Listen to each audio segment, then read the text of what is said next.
Quand j'étais gamin, mon beau-père m'a demandé ce que je voulais faire quand je serais grand. Magicien, ai-je répondu rapidement, avec une clarté absolue. Il a grogné à cette réponse. C'est pas un métier, fiston. Mettre du maquillage et faire une petite danse à des fêtes, c'est pas un métier à viser. Fais mieux de regarder ailleurs. J'ai mal pris ça et j'ai rétorqué, j'ai dit magicien, pas clown, connard. Ça m'a valu une bonne raclée et une chose que j'ai toujours eu le don de provoquer. Malheureusement, il a fini par avoir raison, car mes rêves de devenir le prochain Harry Menottes Houdini ne se sont jamais réalisés. Alors, j'ai suivi son conseil et j'ai regardé ailleurs. Finalement, cela m'a mené à devenir flic. Honnêtement, j'aimerais pouvoir vous donner une raison noble derrière ce choix, comme le désir d'aider ma communauté ou de sauver le monde une vie à la fois. Mais comme ma mère le disait, seul le diable joue des mensonges. J'ai passé 6 ans à travailler la patrouille de nuit. Les quarts étaient répartis en fonction de l'ancienneté, me reléguant aux heures nocturnes. Ça ne me dérangeait pas trop. Du moins, pas à l'époque. La première garde commençait à 22h30 et se terminait à 7h15. Je surveillais les rues vides. Rien ne me tenait compagnie à part la radio et le clic abrutissant de mon clignotant. Toutes les heures environ, le centre de répartition envoyait généreusement un contrôle de sécurité pour nous garder vifs et éveillés. C'était gentil de leur part, mais pas vraiment nécessaire. Rien d'extraordinaire n'arrivait à Colby, encore moins à 2h30 du matin.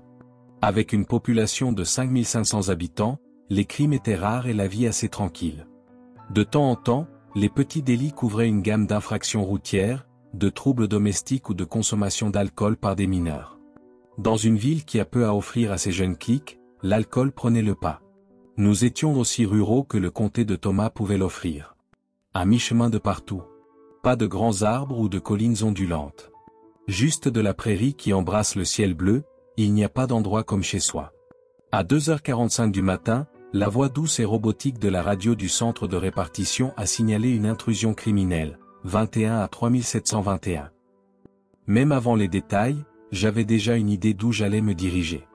J'ai pris l'autoroute, j'ai accéléré jusqu'à 110 km/h et j'ai maintenu cette vitesse tandis que les lumières de la ville devenaient des points spectraux dans le rétroviseur.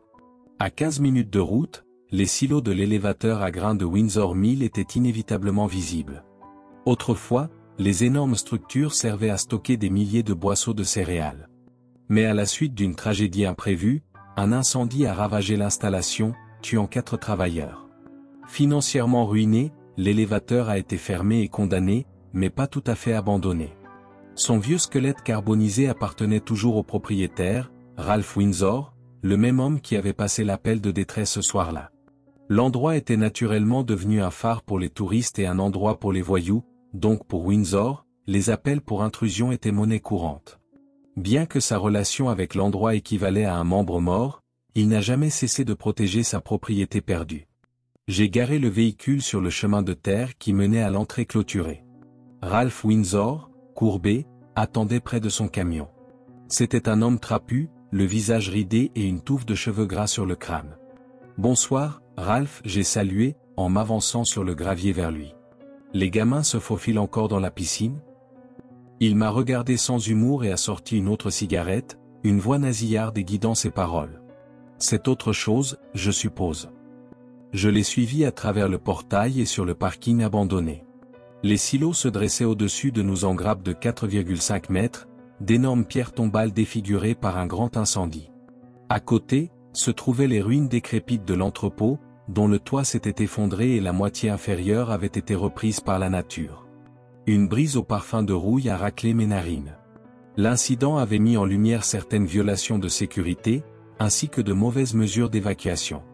À ce jour, Windsor n'était jamais très enclin à parler de ces détails, même après avoir été interrogé par les médias.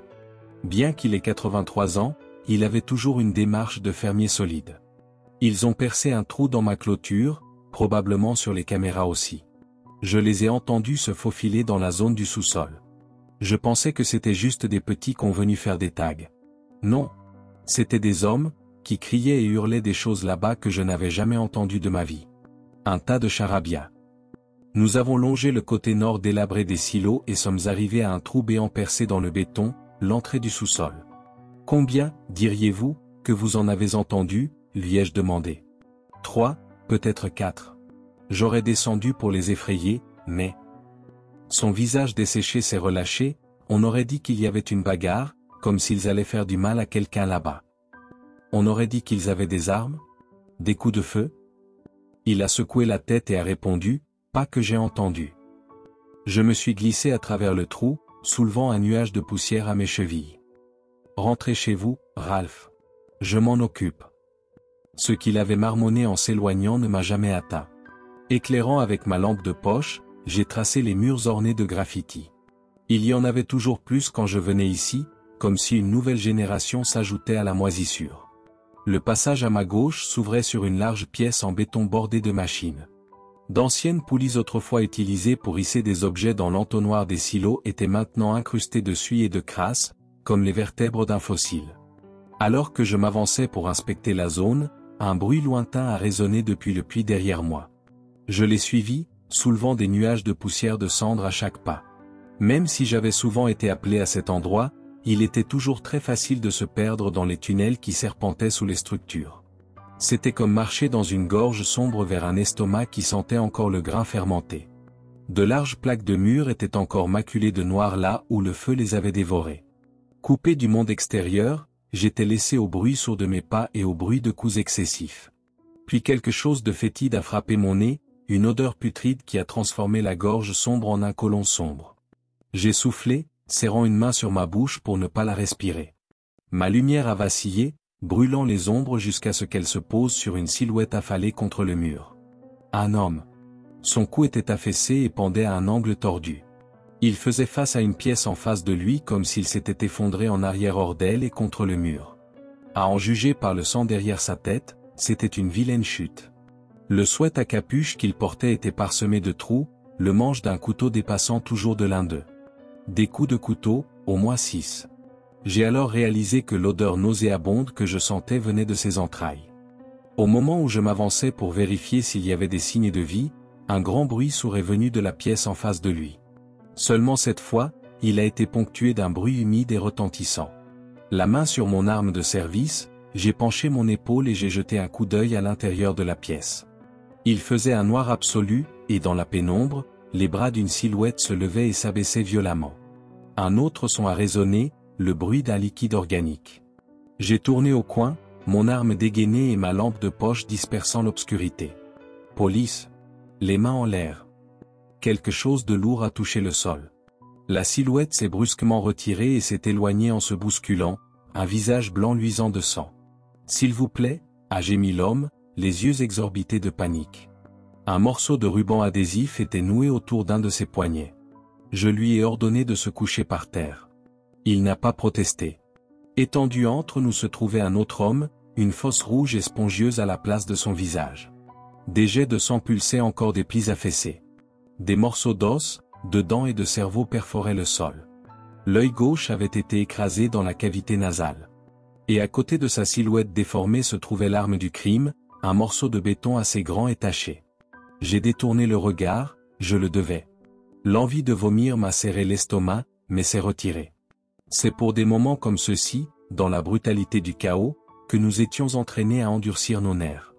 La mort faisait partie du travail, et même dans la paisible Colby, on en voyait toutes les formes.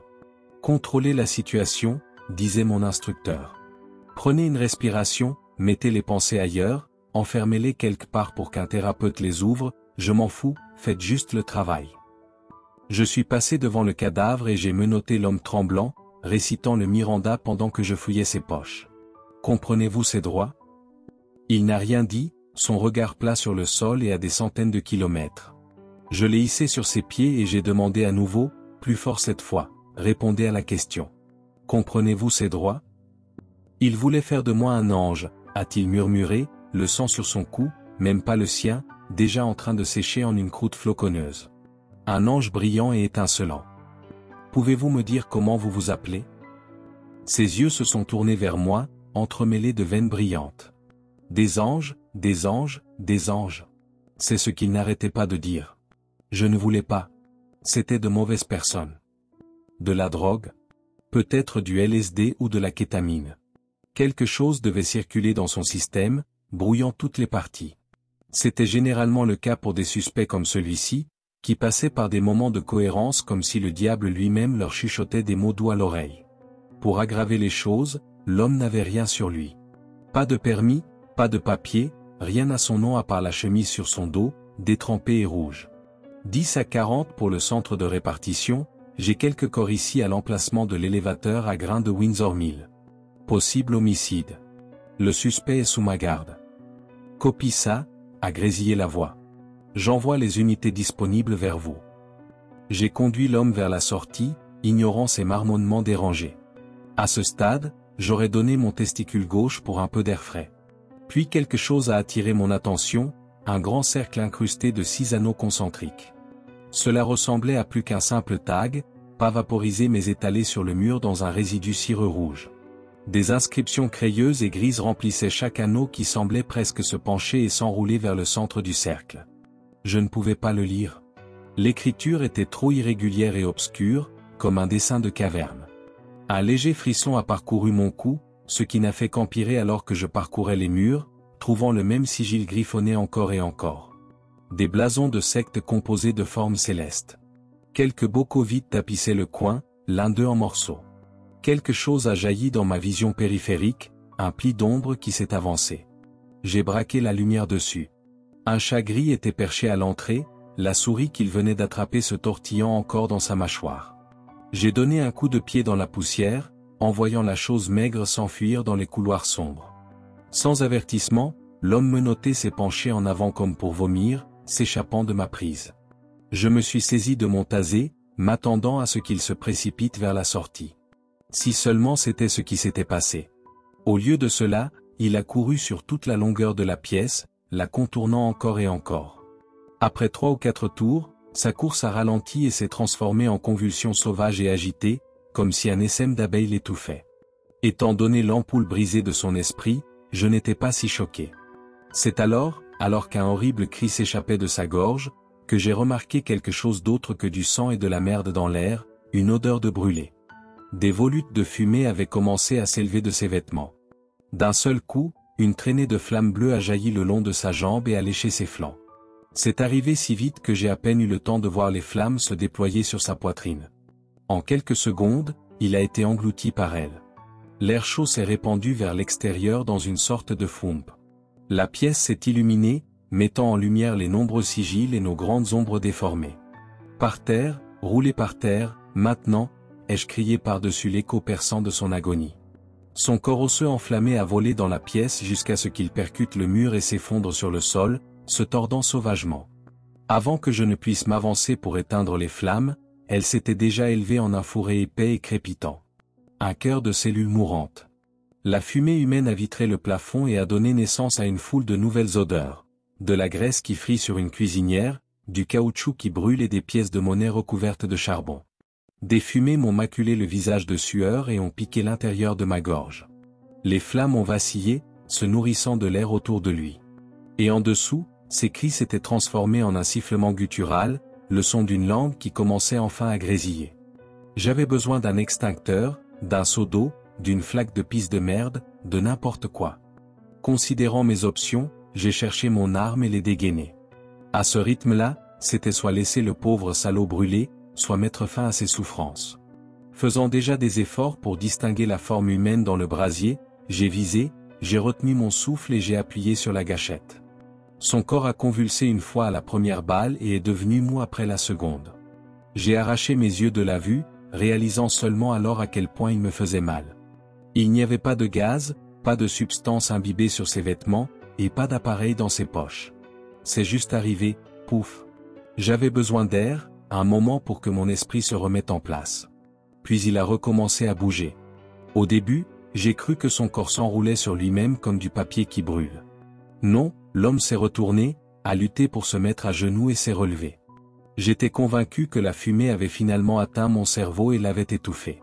L'homme qui avait brûlé vif, celui que j'avais abattu 2 fois, se tenait maintenant droit comme un piquet, me fixant. Son visage était tendu et noirci par une croûte de colère. Des flocons de sa propre peau carbonisée dansaient dans l'air. Ses yeux maintenant fondus coulaient le long de ses joues en épaisse traînée. Ce qu'il restait de peau se désagrégeait comme de la cire fondue. D'où collant. Des parties de ses os étaient exposées et brunissaient en couleur terne et rouillée. Mais malgré à quel point ses traits étaient carbonisés, je pouvais encore distinguer le plus large des sourires sur son visage. La tête penchée, heureux comme un coq en pâte, comme s'il ignorait béatement le feu qui le digérait. Un sourire indigne de l'humanité. Des pensées folles ont traversé mon esprit, répétant les mêmes mots, un ange. Un ange brillant et étincelant. La tête noueuse de l'homme s'est inclinée de droite à gauche comme si elle s'imprégnait de la pièce pour la première fois. Non, je retire ce que j'ai dit. À ce moment-là, le visage ridé et croûteux de la chose devant moi appartenait à autre chose. Il me regardait d'une manière ou d'une autre derrière le film cassant qui remplissait ses orbites vides. Un regard de conscience. Ce n'était pas un accident étrange, pas une ruse de la lumière, mais une transition. Je pouvais entendre la voix désincarnée d'un narrateur décrire la scène, regarder attentivement comment il passe d'une étape de son cycle de vie à la suivante, une belle métamorphose. Oui, c'était ça. Une nouvelle vie. Un dieu endormi enfin capable de s'agiter. Je n'ai pas senti le coup de feu partir, mais je savais que j'avais appuyé sur la gâchette 3 fois. Peut-être plus. Les flammes ont vacillé alors que la chose titubait en arrière, plusieurs nouveaux trous maintenant dans sa poitrine. Pourtant, elle n'a pas laissé tomber ce sourire jovial. Par derrière, les menottes ont claqué alors que la chaîne se déchirait faiblement. Quelque part dans mes pensées, un sifflement mince a résonné. Je m'attendais à une réaction de ce que j'avais fait, peut-être même à des représailles. Au lieu de cela, la chose s'est détournée de moi et a concentré son attention sur le plus grand des sigils à l'arrière de la pièce. Ivresse, elle a claudiqué vers lui. Des mottes noires désintégrées qui étaient autrefois des vêtements sont tombées de sa silhouette. Quand elle a atteint le cercle, je n'ai pu que regarder alors qu'elle tombait pratiquement dedans, devenait molle et commençait à se désagréger. Couche par couche, son corps s'est effondré et a perdu sa structure en fragments poudreux. Un grand tas de poussière de charbon s'est formé à ses pieds en monticule de sable noir. Au fur et à mesure que sa forme s'effondrait, les flammes se sont relâchées et ont continué de se flétrir jusqu'à ce que les deux ne soient plus. La pièce est redevenue sombre. Une voix a bavardé à la radio, seulement pour se joindre à la faible fréquence de mon choc. J'ai braqué ma lumière sur le sigil, la chaleur en émanant toujours, et gravé sur son centre se trouvait la vague silhouette d'un homme, laissé derrière comme une ombre atomique. Le 6 mai 2020, vers 2 heures du matin, un fourgon gris s'est garé sur le bord de la route au nord de l'élévateur à grains de Windsor Mill. Selon les images de la caméra, 2 hommes ont quitté le véhicule, ont ouvert l'arrière et ont traîné un troisième homme non identifié, qui semblait être attaché. Ils ont ensuite découpé la clôture et sont entrés sur les lieux. Les 2 individus ont été identifiés plus tard comme étant Peter et Elliot Mosley, des frères. Après leur arrivée, vers 2h45, moi, l'agent Tucker, j'ai été dépêché en raison du trouble. Au moment où je suis arrivé sur les lieux et que j'ai localisé les 2 suspects, ils avaient succombé à de graves blessures, l'un par plusieurs coups de couteau, l'autre par un crâne écrasé par une dalle de béton. Les 2 frères ont été déclarés morts sur les lieux. Un certain nombre de symboles ont été peints autour de la pièce, signifiant des pratiques cérémonielles inconnues. On peut en déduire que le troisième homme s'est libéré de ses liens et a tué les 2 hommes. J'ai rapidement maîtrisé l'homme, mais je n'ai pas pu l'interroger, très probablement en raison de stupéfiants. Avant que je ne puisse le mettre en garde à vue, il s'est enflammé, par des moyens inconnus, peut-être par une sorte de suicide. Un suicide, c'est ce que j'ai appelé ça dans le rapport. Cela me semblait si faux, une vérité contrefaite que je pouvais avaler plus facilement. Et pourtant, cela n'a pas pu me protéger des cauchemars. Pratiquement tout le sommeil que je pouvais avoir été secoué par l'odeur de cheveux brûlés ou par la vue d'une silhouette d'homme dans le coin souriant de manière si sauvage. J'ai demandé les images de la caméra piéton et je les ai montrées à un de mes collègues au poste. Sa réponse, un haussement d'épaule passif. Le gars était défoncé avec Dieu sait quoi, bien sûr. Il ne pouvait pas sentir ses nerfs fondre. À ce moment-là, il pensait probablement, ça étouffe, ici. C'est fou ce que cette merde peut faire aux gens, presque comme si ça les rendait surhumains ou quelque chose comme ça. Je l'ai regardé avec irritation, est-ce que ça les ferait aussi prendre feu? Il a ri. Je n'ai pas ri. J'ai essayé de me convaincre qu'il avait raison. J'ai vraiment essayé. Mais c'était inutile. Quelque part dans tout ça, il y avait un trou qui ne cessait de s'approfondir. Alors que je faisais la demande d'une mutation latérale, ma paranoïa n'a fait qu'empirer. Je craignais que ce qui était à l'intérieur de cet homme, peut-être quelque chose dans l'air, ne se soit aussi glissé en moi. S'infectant. Attendant de s'enflammer.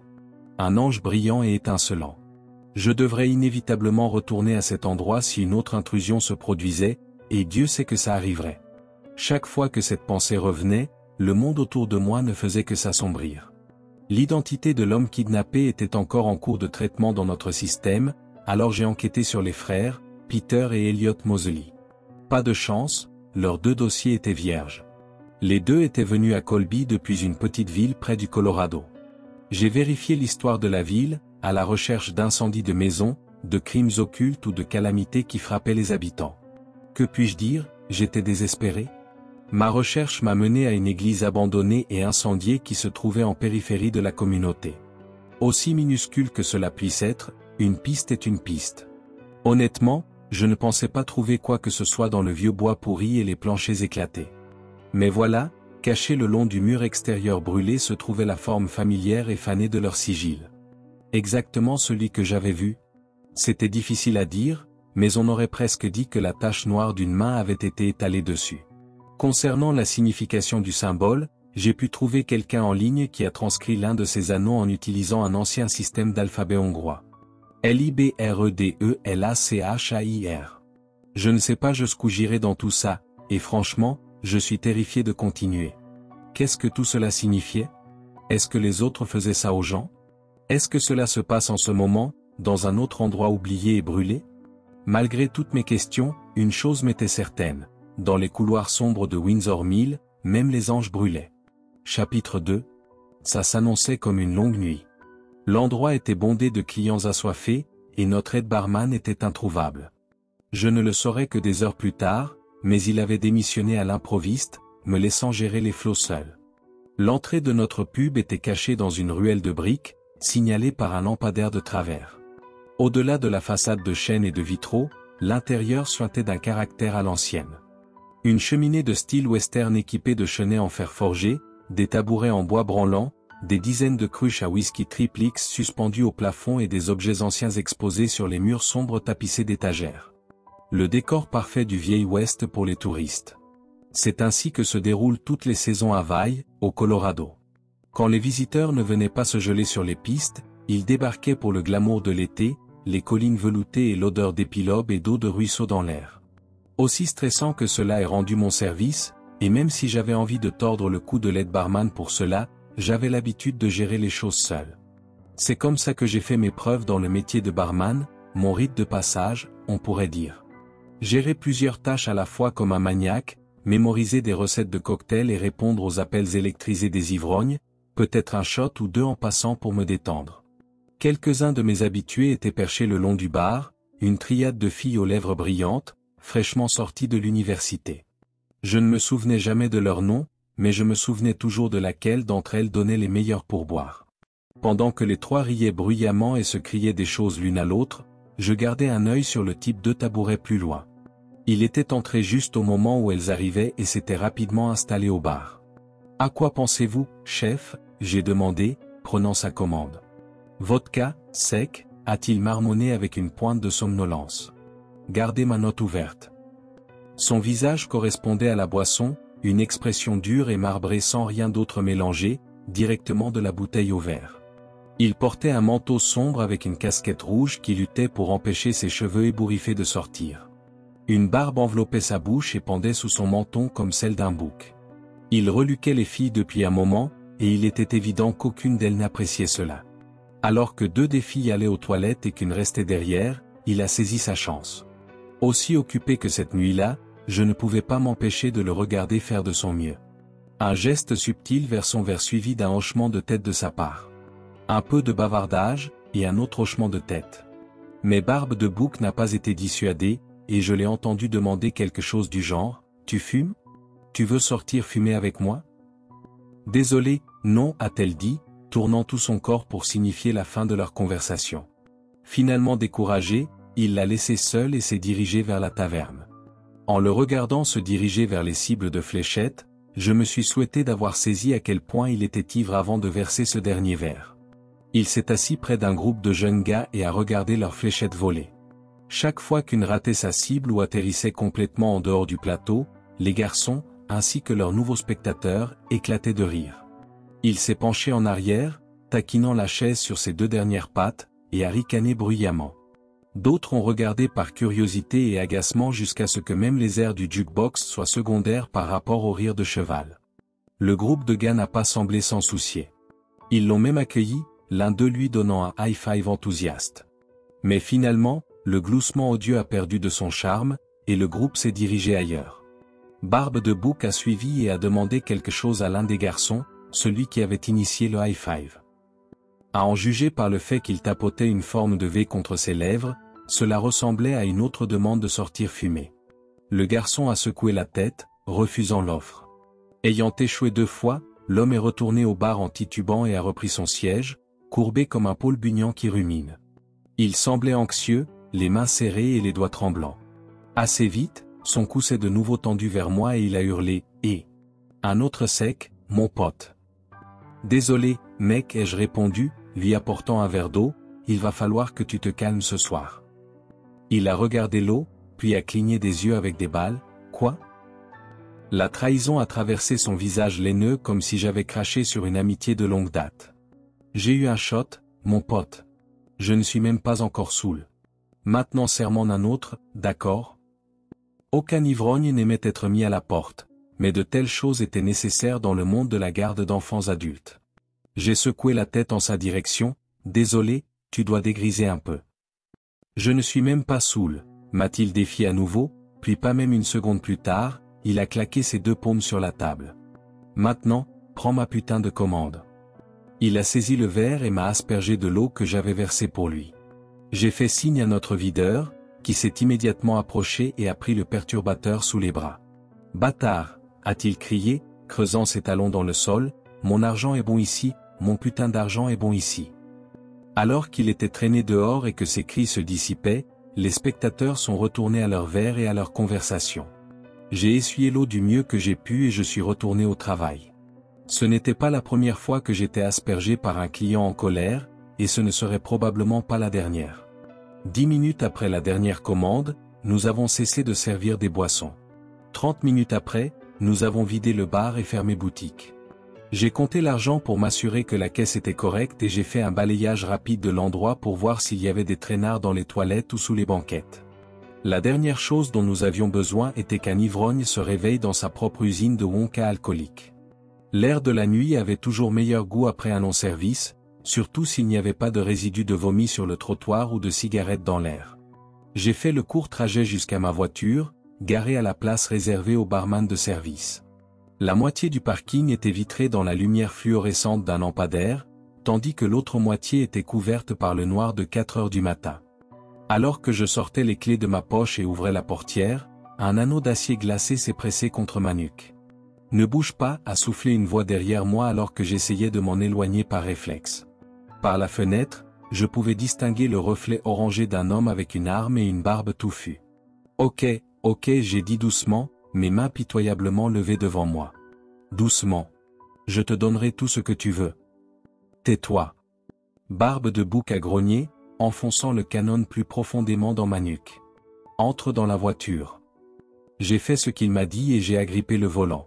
Il a fait le tour jusqu'à la porte du passager, a constaté qu'elle était verrouillée et a tapoté l'arme contre la vitre. Bien sûr, j'aurais pu enfoncer les clés dans le contact et faire crisser la voiture en marche arrière, mais les quelques secondes pour le faire me semblaient beaucoup plus lentes qu'une balle fracassant d'abord la vitre, puis mon crâne. J'ai déverrouillé la porte. Il a ouvert la porte et s'est assis, le museau d'une arme à feu toujours pointé sur moi. Démarre la voiture. Le moteur s'est mis à gronder. Bien, a-t-il souri, la lumière extérieure projetant un regard grotesquement clair sur ses pores en sueur. Quelque chose d'horrible flottait dans son souffle, le musc nauséabond d'une dent pourrie. Maintenant, conduis. La gravité de la situation m'a frappé d'un coup, une explosion de peur anéantissant tout le reste de mon système. Mes tripes ont tremblé comme si la température venait de chuter. J'ai levé les yeux vers mes propres yeux dans le rétroviseur. Ce que j'ai vu, c'était une peur et un désespoir non dilués. S'il te plaît, j'ai gémi, je suis désolé pour ce qui s'est passé. Je le suis vraiment, mec. Prends la voiture, elle est à toi, je ne vais pas. la main tenant le pistolet a claqué sur le tableau de bord. Conduis, a-t-il crié dans un mugissement presque désespéré. J'ai fait passer le levier de vitesse en marche arrière.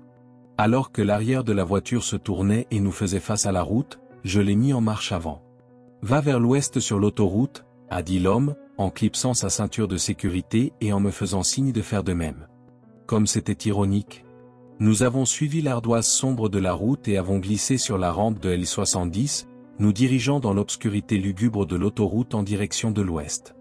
Nous avons roulé en silence pendant un certain temps, au cours duquel la panique serrée dans ma poitrine s'était transformée en une colère chaude.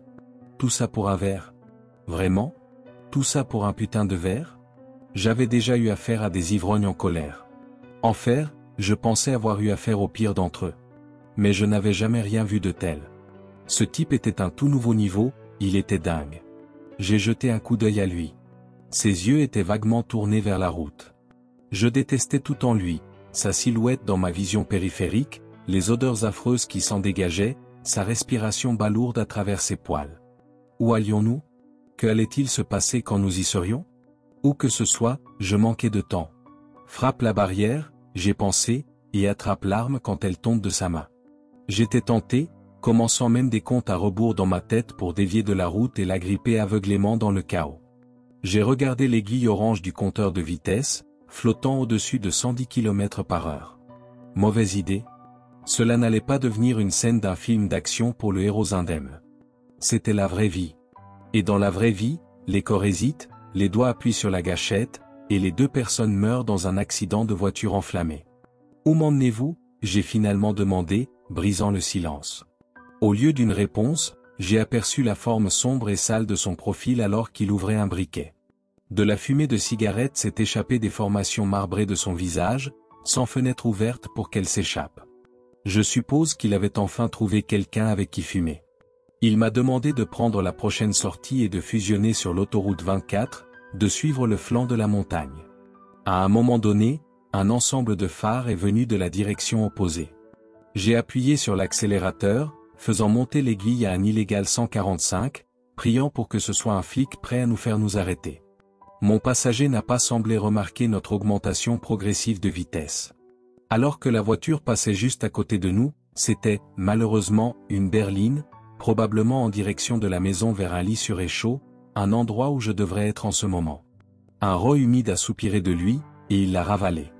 L'alcool digéré se joignait maintenant aux odeurs de goudron de cigarette et d'une dent en décomposition. J'ai prié pour qu'il vomisse et que le vomi obstrue sa gorge et rende son visage bleu. Qu'est-ce qu'il voulait? Me tuer? Demander une rançon pour moi? Ma tête me faisait mal à cause des possibilités. Il devait y avoir quelque chose que je pouvais faire pour m'en sortir. L'anniversaire de mon fils, c'est la semaine prochaine, ai-je menti, espérant qu'une forme de cela atteindrait le fragment d'humanité qui flottait quelque part en lui. Il a expiré une bouffée de fumée, et ce fut tout. J'ai continué à insister. Il voulait une de ces petites voitures, celle pour laquelle il faut construire la petite piste en plastique et tout. Nous allions lui faire une fête surprise. Ralenti, a-t-il lâché, signalant une route secondaire à venir. Tourne ici. Alors que la route devenait un flanc en forme de C le long de la montagne, la sortie est apparue pratiquement de nulle part. Devant nous, un grand portail métallique destiné à bloquer le chemin avait été laissé grand ouvert. Quelqu'un avait utilisé une pince coupante pour le cadenas qui le sécurisait. Suspendu sur le côté, un panneau lisait en lettres grasses, « Les intrus seront poursuivis ». La route s'est transformée en un chemin bordé de trembles et est devenue beaucoup plus graveleuse et moins entretenue. Des débris rocheux lâches ont craqué sous les pneus, et une branche errante a craqué comme un os de fémur. Nous avons manœuvré autour de quelques grosses pierres qui s'étaient effondrées le long du sentier. Des maisons revêtues de bardeaux déformés et de porches décrépits et affaissés se sont formées dans l'obscurité autour de nous. Leurs murs s'étaient soit entièrement effondrés, soit étaient recouverts de graffitis élaborés. Délabrés. Abandonnés. Le vieux quartier s'asseyait en rangée de style terrasse le long du flanc de la montagne, maintenant laissé à s'affaisser le long de sa pente. Une ville fantôme, l'une des nombreuses qui jonchaient le terrain du Colorado. « Tu connais cet endroit ?» a demandé Barbe de Bouc, observant lui-même les maisons désertes. « Je vais te donner un indice, le boom de l'argent des années 1800, autrefois au centre de toutes les productions de zinc et de plomb. À l'époque, en tout cas. Je n'étais pas intéressé à lui répondre, et en réponse à mon silence, il a secoué sa tête robuste, Gillement. Allez, mon pote, tu ne connais pas l'histoire de ton propre état? Le changement soudain de son ton m'a grandement irrité, comme si cet enlèvement était devenu une sortie amicale ensemble. Va te faire foutre, mes pensées ont grogné. Sans y être invité, Barbe de Bouc a continué, en 1899, la moitié de la ville minière a été anéantie. L'école, l'hôtel au masque de fer, un puits de mine, pouf. Il a fléchi ses doigts. Tout a été perdu dans l'incendie. Pourquoi me dites-vous ça? Ses yeux d'ivrogne m'ont retrouvé. Sais-tu ce que les habitants de la ville ont fait? Ils se sont réunis et ont reconstruit ce qui a été perdu. Ils l'ont rendu meilleur. Une tragédie transformée en communion. Tu vois ce que je veux dire? Je n'ai pas répondu. Les feux de forêt, ce sont des tragédies, n'est-ce pas? Faux. Ils dégagent les débris morts, font de la place pour de nouvelles générations de croissance. Prospérer dans les cendres.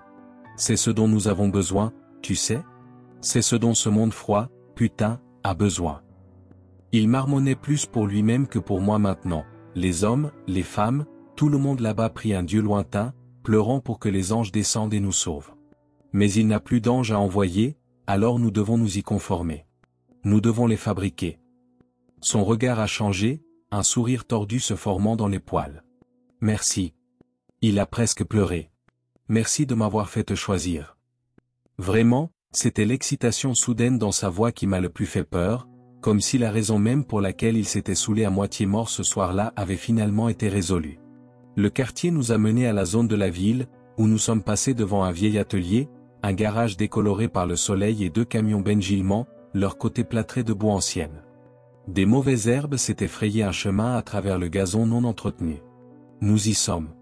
Arrête, a claqué Barbe de Bouc alors qu'il baissait la fenêtre pour jeter sa cigarette. Nous nous sommes arrêtés devant un grand bâtiment carré.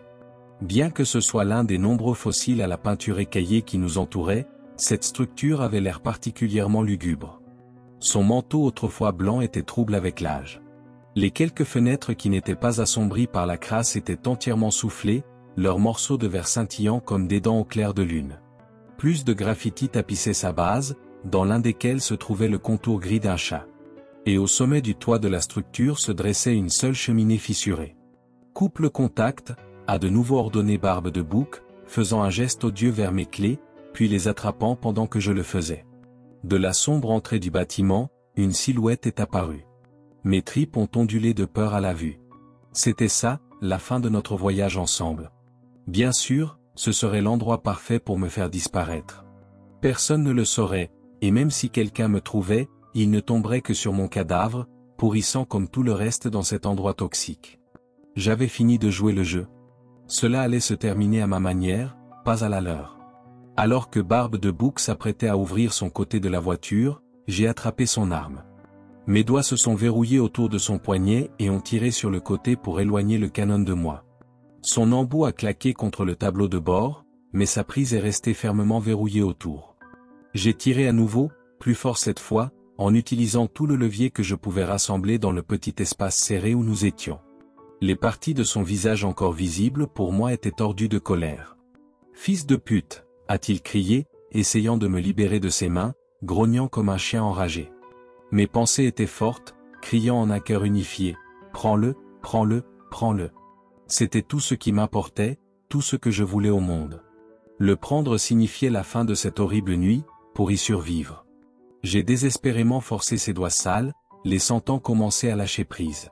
Comme sorti de nulle part, un poing calleux a frappé mon visage. Une pression a rempli l'intérieur de ma joue et l'a fait se contracter. Sa main libre a frappé à nouveau, encore plus fort cette fois. Ma tête a basculé en arrière, mais mes mains se sont serrées encore plus fort. Puis il y a eu un bruit derrière moi, et une paire de mains m'a arraché du siège du conducteur. Le dessous de mes jambes a frotté douloureusement sur le gravier, et avant que tout ne s'arrête de tourner, j'étais épinglé sur le ventre. Un genou large s'est enfoncé entre mes épaules. Quelque chose s'est enroulé autour de mes poignets, puis s'y est enfoncé comme des bracelets serrés. Des attaches zippées. Doucement, doucement, mec, a dit une nouvelle voix, d'un calme exaspérant. J'ai entendu le côté passager se fermer alors que Barbe de Bouc se bousculait pour rejoindre celui qui me tenait. J'ai craché et je les ai maudits, sentant des morceaux de gravier pointu s'enfoncer dans ma joue. C'est un fauteur de trouble, a ricané Barbe de Bouc, crachant une glaire de morve sur moi.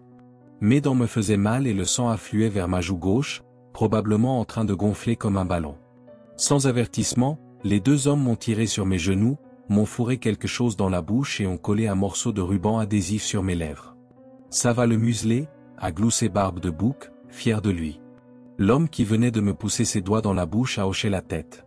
Il était beaucoup plus grand, avec un menton givré hérissé et un nez courbé en permanence sur le côté.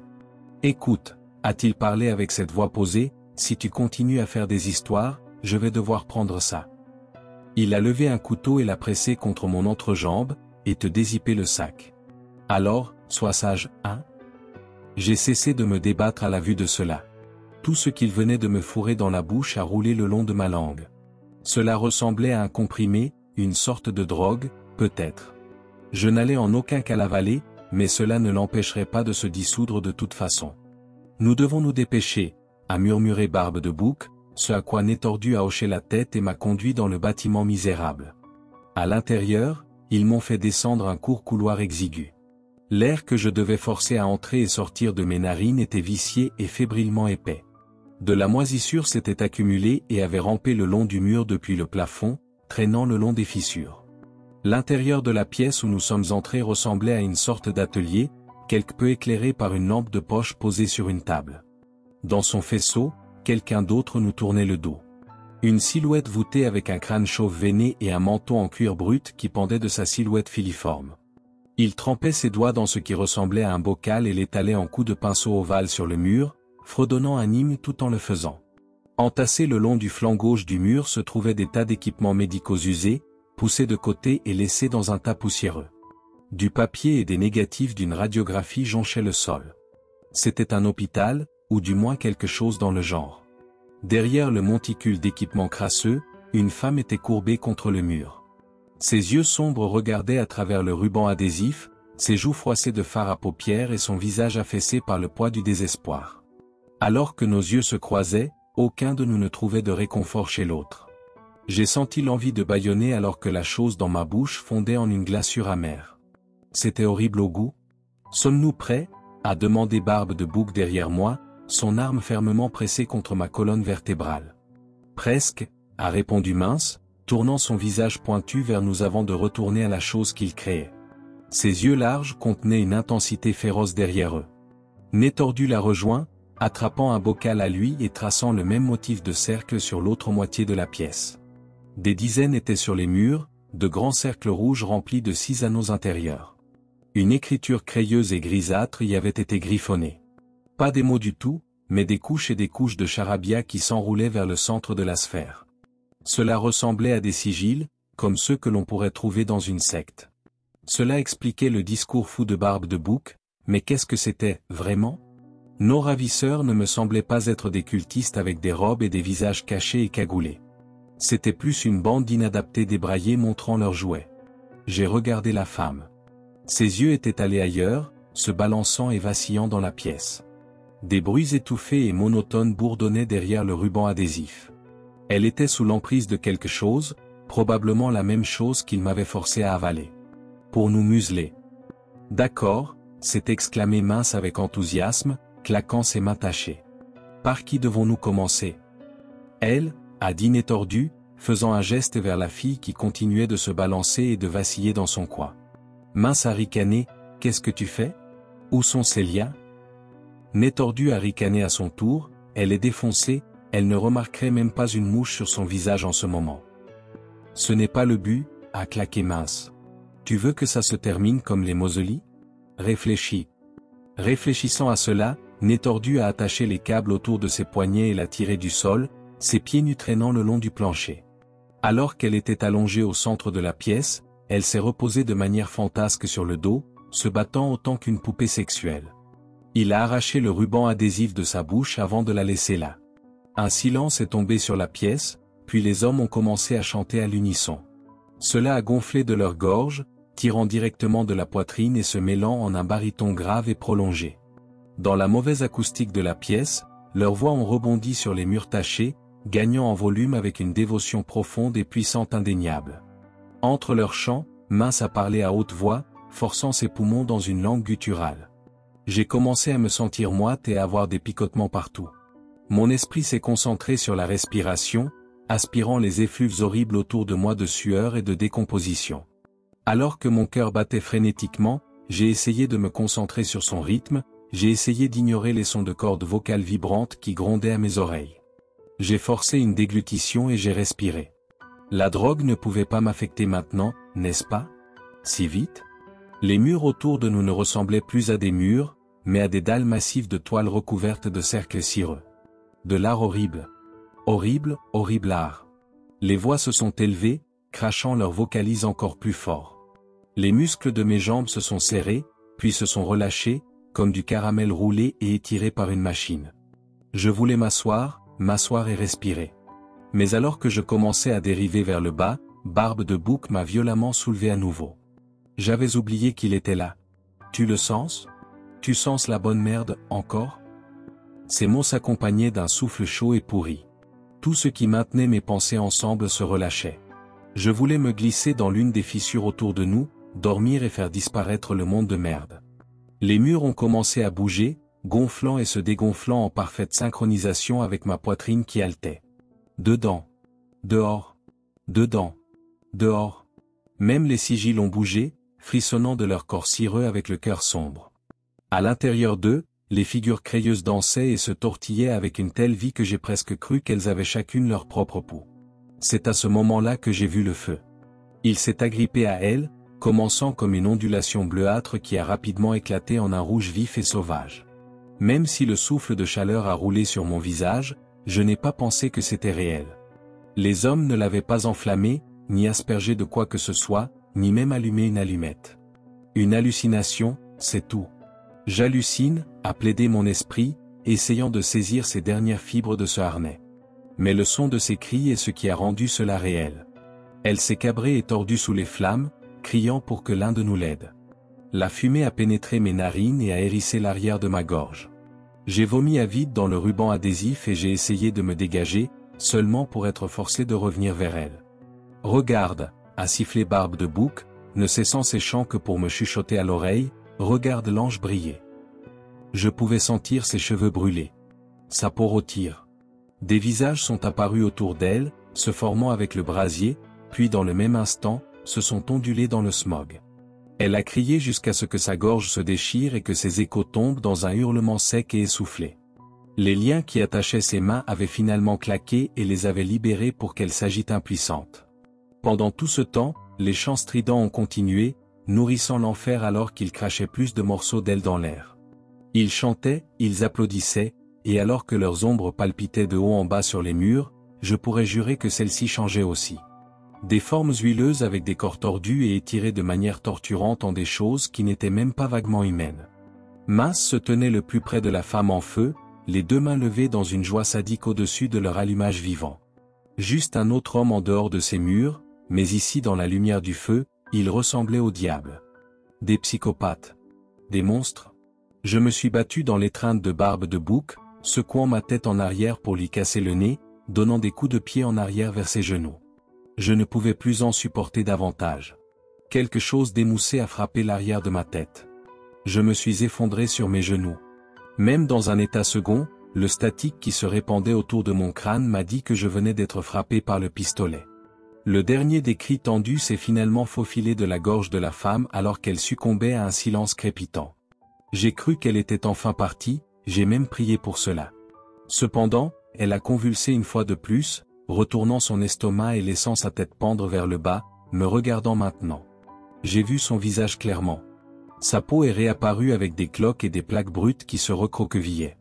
Son nez était un moignon marbré de tissu blanc brûlé. Et les derniers restes de ses cheveux s'enroulaient contre un cuir chevelu ruiné. Puis ses lèvres, qui avaient séché en minces croûtes, se sont soudainement séparées.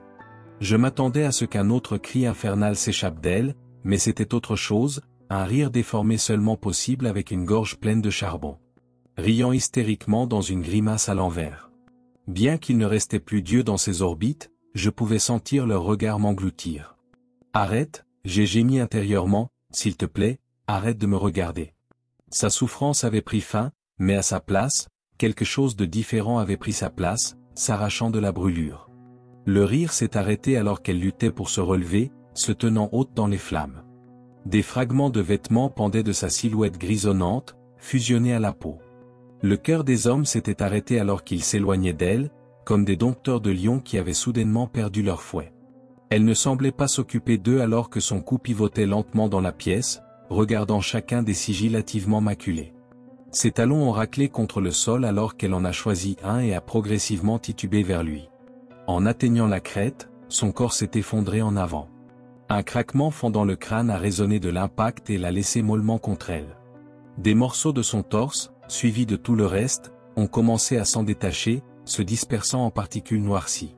Les flammes ont rétréci et crépité alors que plus de son corps se décomposait en tas à grains fins autour d'elle. Peu de temps après, elle s'était effritée en rien, une vague tache de son existence défigurée sur le mur. Alors que les dernières braises s'éteignaient dans leurs cendres, la pièce est revenue à son obscurité pesante. Magnifique, a acclamé Mince, l'air d'avoir juste essuyé une larme, bien que c'était probablement pour essuyer la sueur de son visage. Ses yeux larges et intenses se sont tournés vers moi, une de moins, une de plus. J'ai regardé une fois de plus la crête sur le mur, étouffée par la forme restante d'une femme. Puis j'étais par terre, regardant le plafond. Il m'avait laissé au même endroit, poivré de ses cendres. Sous moi, le sol brûlait contre ma colonne vertébrale. Barbe de Bouc a souri en arrachant le ruban adhésif de ma bouche. Pourquoi ? Pour qu'il puisse m'entendre crier ensuite ? Mes membres s'étaient transformés en gelée inutile. Peut-être à cause de la peur, ou peut-être à cause de la substance de Dieu c'est quoi qu'ils avaient forcé dans mon système. Les larmes ont monté dans mes yeux. J'ai pensé au visage de mes parents et à la dernière fois que je les avais vus. J'ai pensé à mon premier boulot de bar, et au nombre de fois où j'avais raté les mélanges. Un cri de colère a essayé de s'arracher de ma gorge, mais a été court et rauque à cause de la façon dont elle était devenue brute. Je ne voulais pas mourir. Pas ici, pas dans cet endroit démoniaque. Quand le chant a recommencé, j'ai fermé les larmes et j'ai prié pour que mes nerfs brûlent rapidement. Puis les bruits se sont arrêtés. Le silence a immobilisé la pièce, sauf pour quelques pieds qui grattaient. « Qu'est-ce que c'était » a demandé Nétordu. « Tu entends ça ?»« Va voir » a ordonné Mince alors qu'un ensemble de chaussures clapotait hors de la pièce. Quelques marmonnements anxieux sont passés entre lui et Barbe de Bouc jusqu'à ce qu'une vague de cris retentisse depuis le couloir. Les deux m'ont dépassé et ont couru vers la perturbation. Quelque chose a surgi dans mon corps, une électricité qui a sorti mes membres de leur paralysie et les a remis en état de marche. J'ai tiré ma moitié supérieure du sol et dans une position assise. Une fois mes pieds sous moi, je me suis remis debout. Le simple fait d'être à nouveau vertical m'a rempli d'une joie absolue. Les bruits de l'extérieur sont venus comme des aboiements incohérents du couloir jusqu'à ce qu'ils soient réduits au silence par un grand craquement, puis deux autres à sa place, des coups de feu. J'ai tiré mes bras sous mon corps et j'ai soigneusement levé une jambe à la fois par-dessus mes poignets, les ramenant devant moi. Après cela, j'ai amené les deux au-dessus de ma tête et les ai jetés dans mon estomac. Les liens n'ont pas cassé. J'ai essayé à nouveau, les soulevant aussi haut que possible. Cassé, bâtard, et je les ai claqués encore plus fort. Le mécanisme de verrouillage a cédé, libérant enfin mes mains. Derrière les murs minces, des mouvements de frottement se sont enregistrés de l'extérieur. Mon oreille, a hurlé une voix, qui ressemblait beaucoup au discours mal articulé de Barbe de Bouc, tirez, ma putain d'oreille. Des portières de voiture se sont ouvertes et fermées alors qu'un moteur s'est mis en marche et qu'un accélérateur a été enfoncé. Ils sont partis en trombe, se retirant de quelque chose. Alors que je me tournais vers la sortie, un homme se tenait là, son arme pointée sur moi. « Reste loin », j'ai crié d'une voix rauque. « Reste loin de moi. »« Calme-toi, je ne suis pas l'un d'eux » a dit l'homme, baissant son arme, un tout nouveau visage dans la mêlée. Nous nous tenions dans une impasse à l'intérieur de la pièce âcre et non éclairée. Je voulais croire qu'il était mon sauveur, mais mes nerfs étaient à vif. Le fait que les choses autour de moi n'aient pas cessé de bouger n'a pas aidé. Ses yeux ont scanné l'atelier et se sont posés sur la cicatrice en forme d'humain sur le mur. Un air de familiarité a tendu ses traits. « Savez-vous où vous êtes en ce moment ? Avez-vous été forcé de venir ici ? » « S'il vous plaît » j'ai respiré, laissez-moi juste sortir de cet endroit. Il a hoché la tête en signe d'accord et a ouvert la voie à travers le couloir étroit. L'air frais de la nuit m'a piqué la gorge et j'ai toussé. Je me suis penché et j'ai vomi sur le sol. Les cendres étaient partout sur moi, sur mes vêtements, dans mes cheveux. L'étranger s'est retiré de moi, presque comme s'il s'attendait à ce que quelque chose se passe soudainement. Quand rien ne s'est passé, il s'est prudemment rapproché. Je m'appelle Tucker, pouvez-vous me dire le vôtre? Peter, j'ai répondu, soufflant les restes de crachat de mes lèvres. Êtes-vous un flic? Je l'étais. Il s'est gratté l'arrière du cou, puis a continué, j'ai besoin que vous me racontiez tout ce qui s'est passé ici, Peter, tout ce dont vous pouvez vous souvenir. Pouvez-vous faire ça pour moi? Je l'ai regardé et j'ai frotté les marques creusées dans mes poignets, vous ne croirez rien de tout cela. L'ex-officier a alors souri, essayez-moi.